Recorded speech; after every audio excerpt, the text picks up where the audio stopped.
بسم اللہ الرحمن الرحیم۔ میں ابو حنظلہ مظہر سعیدی اور آپ دیکھ رہے ہیں ہمارا یوٹیوب چینل۔ محترم ناظرین، آج کی اس ویڈیو میں ہم ماہ رجب کی فضیلت کے حوالے سے مختصر گفتگو کریں گے۔ گفتگو سے قبل اگر ابھی تک آپ نے ہمارا یوٹیوب چینل سبسکرائب نہیں کیا تو ابھی کر دیں تاکہ آنے والی ہر نئی ویڈیو وہ آپ تک پہنچتی رہے۔ ماہ رجب اسلامی و قمری سال کے 12 مہینوں میں سے 7واں مہینہ ہے اور یہ ماہ رجب حرمت والے 4 مہینوں میں سے ایک ہے۔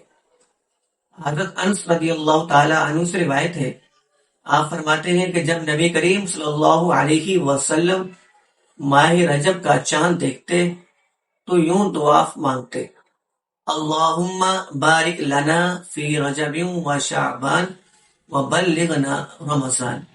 اے اللہ، ہمیں ماہ رجب اور ماہ شعبان میں برکتیں عطا فرما اور ہمیں ماہ رمضان تک پہنچا دے۔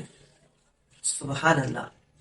اور ماہ رجب کی فضیلت میں آپ صلی اللہ علیہ وسلم نے یوں ارشاد فرمایا: رجب شہر اللہ و شعبان شہری و رمضان شہر امتی۔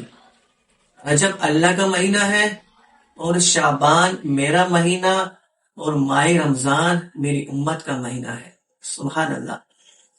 اور حضرت علامہ صفوری رحمۃ اللہ علیہ آپ فرماتے ہیں کہ ماہ رجب المرجب بیج بونے کا مہینہ اور ماہ شعبان آب پاشی یعنی پانی سے سیراب کرنے کا مہینہ ہے اور ماہ رمضان رحمت کی فصل کاٹنے کا مہینہ۔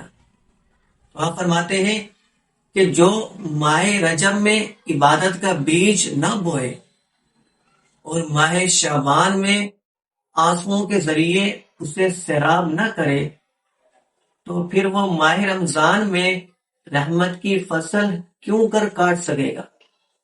مزید فرماتے ہیں کہ ماہ رجب جسم کو پاک کرتا ہے اور ماہ شعبان دل کو پاک کرتا ہے اور ماہ رمضان وہ روح کو پاک کرتا ہے۔